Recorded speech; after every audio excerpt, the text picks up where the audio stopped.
오늘 창세기 47장 말씀을 통해서 사람의 시야와 다른 하나님의 시야라는 제목으로 말씀을 나누겠습니다. 야곱의 70명의 가족들이 다 애굽으로 내려갔습니다. 요셉이 고센 땅으로 이동하여 그곳에서 아버지 이스라엘을 만납니다. 그리고 고센에서 바로가 있는 수도로 움직여서 또 그 가족들이 바로 왕을 만나게 해주죠. 오늘 47장 말씀을 보면 형들이 먼저 바로에게 문안을 하고, 그리고 이제 아버지 야곱이 또 바로와 함께 만나는 그런 이야기가 나옵니다. 나라마다 좋아하는 숫자가 다른데요, 우리나라는 좋아하는 숫자를 생각해 보면 3자를 좋아하는 것 같습니다. 그리고 또 요즘 현대인들은 7자를 좋아하죠. 그런데 나라마다 좀 좋아하는 숫자가 다르다고 합니다. 중국은 8자를 좋아한다고 하고요, 태국 사람들은 9수, 9자를 좋아한다고 합니다. 그런데요, 고대 이집트는 숫자 5를 좋아했습니다. 그래서 애굽의 바로 왕에게 요셉이 그의 형들을 인사시키는데, 자신의 형 10명을 다 바로 왕에게 데리고 와서 인사시키는 것이 아니라 5명을 택하여 보냅니다. 그리고 요셉이 미리 형들에게 이야기하죠. 바로 왕을 만나면 우리 선조 때부터 우리는 목축하는 사람들이라고 이야기를 해서 고센 땅을 달라고 하라라고 원지를 줍니다.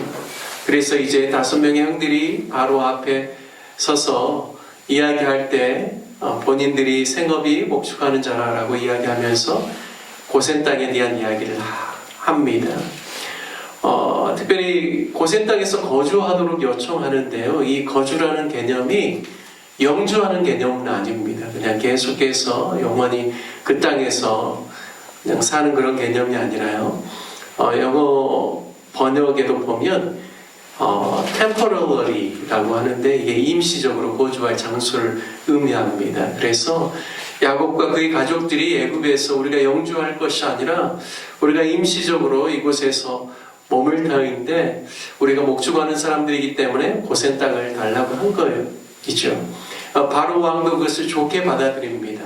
그리고 고센 땅에 거주할 뿐만 아니라 바로 왕에게 속한 가축들도 관리해 달라고 부탁을 합니다.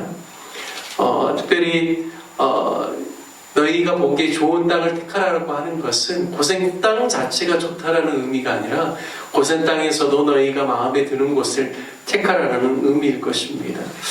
요셉의 형들과 바로 왕의 만남은 약간은 좀 사무적인 만남처럼 보입니다. 마치 어느 낯선 나라에 들어갔을 때 이민국에서 비자 받기 위해서 대면하는 것 같은 그런 느낌이 좀 듭니다.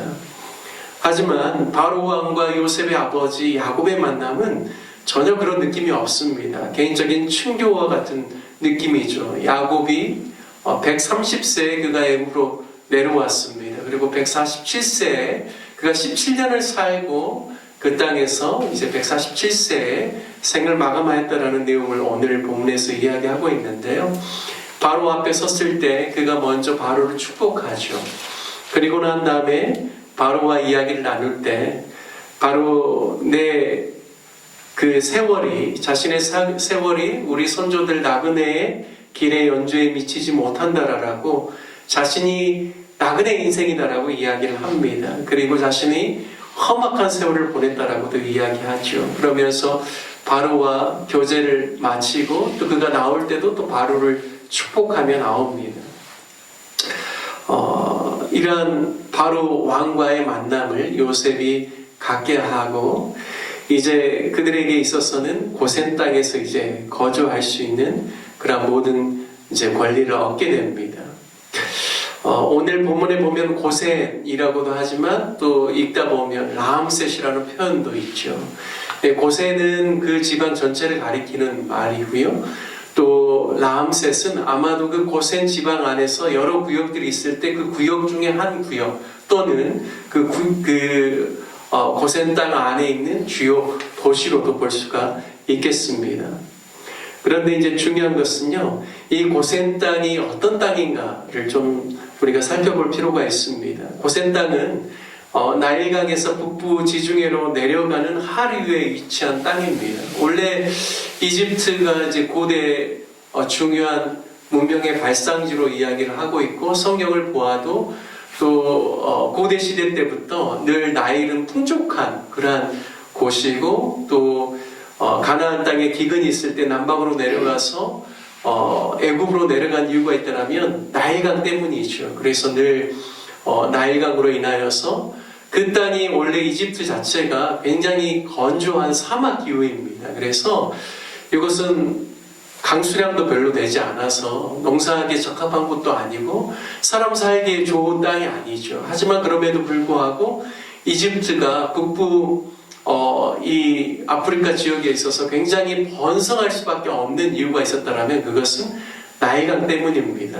이 나일강의 그 근원지, 이 강이 발원하는 곳은요, 제가 선교사님들을 통해서 듣기로는 수단 쪽에 있다라고 들었습니다. 그래서 그쪽에서부터 발원해서 우리가 아프리카 지도를 보면 북부가 그 지중해와 맞닿아 있죠. 그러니까 우리가 지도로 보면 위에서 아래로 내려가야 될 것 같은데 그게 아니라 수단 쪽에서 지중해 쪽으로 이렇게 강이 이렇게 내려가는 것이죠. 이제 그러다 보니까 지중해 쪽에 가까이 있는 고센 지역은 특별히 그 북부에 있는 또 이 지중해와 맞닿아 있는 지역이죠. 그러다 보니까 다른 곳보다도 이 하류 지역에는 강이 범람하고 델타 지역이라고도 하고 나일의 삼각주라고도 하는 그러한 곳이 발달되어 있는 곳입니다. 이제 그러다 보니까 이 강의 토사가 밀려와 가지고 그곳에 이제 막 섞이다 보니까 고대 시대 때는 흙벽돌을 지을 때 흙벽돌을 짓는 그 주요 원료가 바로 이곳에 있었다라고 합니다. 고센 땅에. 그러다 보니까 고센 땅에 어떤 사람들이 살아가는가? 흙벽돌을 구워야 되는 그 당시에 하류층들이 살아가는 땅이 고센 땅입니다. 그리고 오늘 본문에도 보면 이 목축하는 사람들은요, 애굽 사람들이 가증하게 여겼다라고 이야기를 하고 있습니다. 그래서 천대하는 직업 중에 하나가 바로 이 목축이죠. 그러다 보니까 이 고센 땅에 살아가는 사람들이 그렇게 당시에 인정받고 좀 상류에 있는 사람들이 아니라 대부분 어렵게 살아가는 사람들이 이제 고센 땅에 살다 보니까 고센 땅 하면 비옥한 땅이기도 하지만 애굽 사람들의 관점에서 보면 별 볼 일 없는 땅으로 여겨지는 그러한 곳이라는 것이죠. 그런데요, 참 놀라운 것은 하나님께서 당신의 약속을 이루시고 야곱의 70인의 가족들을 통하여서 정말 무려 장정의 수만 60만, 그리고 출애굽 사건을 보면 우리가 추정할 수 있는 것은 거의 한 200만 이상의 되는 큰 민족으로 성장할 수 있었던 그 토양을 하나님께서 어디로 삼냐면 고센 땅으로 삼았다는 것입니다. 그래서 그곳에서 잘 안착하여서 살 수 있도록 하나님께서 그 모든 조건들을 구비하셨죠. 뿐만 아니라 오늘 본문에 보면 요셉이 이 7년 대흉년 기간에요, 애굽의 토지법을 바꿔버렸습니다. 그래서 처음에 그 2년 흉년 기간이 지나고 난 다음에 사람들이 이제 양식을 구할 수 없기 때문에 그들이 가지고 있는 이제 가축을 팔라라고 하죠. 그래서 가축을 팔기 시작합니다. 그들이 가지고 있는 소유를 다 팔아서 이제 더 이상 할 게 없어서 그러면 어떻게 해야 우리가 곡물을 얻을 수 있을까를 이야기했을 때 토지도 팔라라고 합니다. 그래서 토지까지 다 팝니다. 이제 그러다 보니까 그들이 경작할 땅이 없는 것이죠. 모든 것이 다 바로의 소유가 되었습니다. 그래서 이제 요셉이 시행하는 것은 뭐냐면 5분의 1을 바로에게 상납하게 하고 5분의 4를 가지고 종자도 삼고 너희 양식으로도 삼고 그리고 너희 가족들을 위해서 그것을 삼으라라고 하죠. 그러면서 이 토지법과 함께 애굽 이편에 있는 사람을 저편으로 옮기고 저편에 있는 사람을 이편으로 옮기는 이주 정책을 함께 같이 시행을 해버립니다.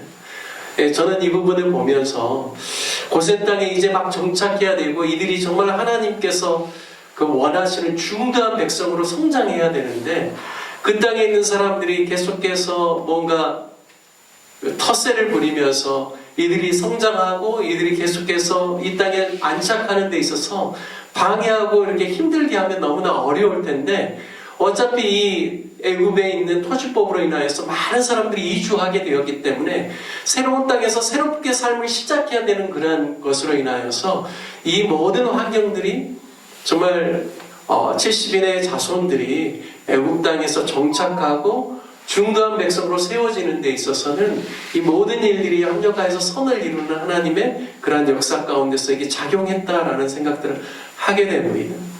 오늘 이 부분을 묵상하면서 사람의 눈에 보기에는 하찮은 땅이고 별 볼 일 없는 땅처럼 보이지만 그것이 하나님의 시야에, 하나님의 눈에, 하나님의 손에 들려졌을 때는 정말 놀라운 하나님의 축복의 역사, 구원의 역사, 그리고 하나님의 그 놀라운 기적과 같은 역사를 이뤄내는 그러한 아름다운 땅으로 변모한다라는 사실을 오늘 말씀을 통하여서 묵상하게 됩니다.